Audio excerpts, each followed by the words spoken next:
नमस्कार। Political page पर आप सभी लोगों का स्वागत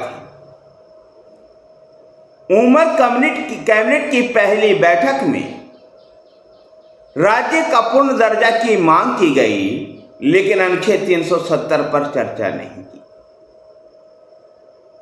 ये जम्मू और कश्मीर की वास्तविक राजनीति को इशारा करती है। दरअसल चुनाव के समय में उमर अब्दुल्ला की पार्टी नेशनल कॉन्फ्रेंस का चुनावी घोषणा पत्र में शामिल था अनुच्छेद 370 की बहाली। कश्मीर आधारित राजनीतिक दल इस बात को उम्मीद कर रहे थे कि उमर सरकार की पहली कैबिनेट में अनुच्छेद 370 को लेकर के कोई प्रस्ताव आएगा, लेकिन जब उमर कैबिनेट की पहली बैठक हुई तो उस बैठक में राज्य का दर्जा वापसी की चर्चा हुई और उसको लेकर प्रस्ताव पारित किया गया, लेकिन अनुच्छेद 370 के लेकर के कुछ नहीं कहा गया। दरअसल उमर अब्दुल्ला पहले ही सरकार मुख्यमंत्री के शपथ लेने से पहले इस बात को कह चुके थे कि केंद्र सरकार से वो टकराव नहीं चाहते, बल्कि जम्मू और कश्मीर में विकास की गति को और अधिक तेज करने के लिए केंद्र के सरकार के साथ सहयोग करना चाहते हैं। अनुच्छेद 370 की बहाली उनका राजनीतिक एजेंडा है और जिसके लिए वो लड़ाई लड़ते रहेंगे, लेकिन मौजूदा राज्य सरकार अनुच्छेद 370 को पूर्ण बहाली नहीं कर सकती है और मौजूदा केंद्र की सरकार से ये उम्मीद करना भी बेवकूफी होगी, क्योंकि इसी सरकार ने अनुच्छेद 370 को हटाया था। ऐसे में केंद्र में अपने सहयोगी दल की सरकार बनने से पहले अनुच्छेद 370 की बहाली तो उम्मीद करना बेईमानी होगी। तब तक केंद्र से राज्य के टकराव न लेकर के केंद्र के साथ सहयोग से चलते हुए कश्मीर में विकास को और आगे बढ़ाया जाए।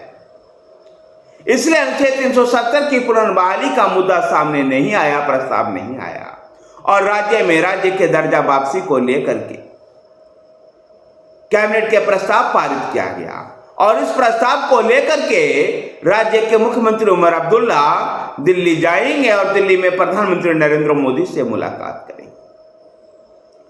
जम्मू कश्मीर में उमर अब्दुल्ला की पहली कैबिनेट मीटिंग में अनुच्छेद 370 के प्रस्ताव पारित न होने की वजह से कश्मीर आधारित तमाम राजनीतिक दल इसकी आलोचना भी कर रहे हैं। PDP, people conference, Jammu Kashmir अपनी पार्टी और तमाम जो कश्मीर आधारित पार्टी है वो उनको याद दिला रही है कि उनकी चुनावी घोषणा पत्र में ऐसा शामिल था। कुछ लोग शेख अब्दुल्ला का भी एग्जाम्पल दे रहे हैं कि जब 1953 ईस्वी में वो जेल में गए थे, जब वो राज्य के प्रधानमंत्री हुआ करते थे, लेकिन 1975 में जब वो लौटे तो मुख्यमंत्री का पद उन्होंने स्वीकार किया। ठीक इसी प्रकार से अनुच्छेद 370 को लेकर राजनीति करने वाले उमर अब्दुल्ला अब राज्य में के मुख्यमंत्री बन गए हैं, तो अब वो अनुच्छेद 370 पर बात नहीं कर रहे हैं। ये नेशनल कॉन्फ्रेंस का अनुच्छेद 370 पर पीछा छुड़ाने जैसे बात होगी। देखना दिलचस्प होगा कि जम्मू और कश्मीर की राजनीति अनुच्छेद 370 पर कितने दिन और अधिक गर्म रहती है। लेकिन इसमें जम्मू और कश्मीर में कांग्रेस की जो हार हुई है, उस हार के समीक्षा के लिए कांग्रेस ने एक हाई पावर उच्च स्तरीय कमेटी का गठन किया। गौरतलब है कि कांग्रेस का बुरा हाल हुआ था चुनाव में, जहां उसके प्रदेश अध्यक्ष हामिद कारा भी हार गए थे चुनाव, रमन भल्ला भी चुनाव हार गए थे, तमाम ऐसे पार्टी के दिग्गज नेता चुनाव हार गए थे।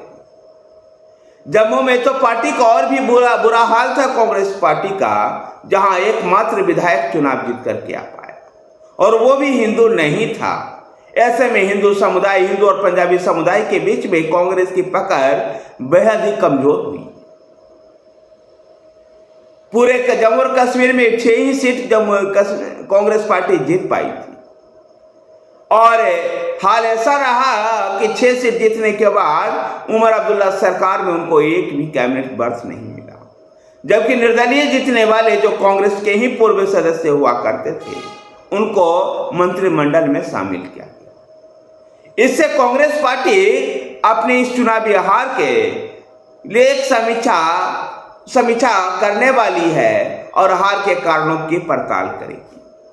जम्मू और कश्मीर में अब ऐसा लगता है कि अनुच्छेद 370 पीछे छूट चुका है और राज्य के दर्जा का बहाली का प्रस्ताव पारित कर राज्य के दर्जा को बहाली को लेकर के अब वहां के तमाम राजनीतिक दल आगे बढ़े।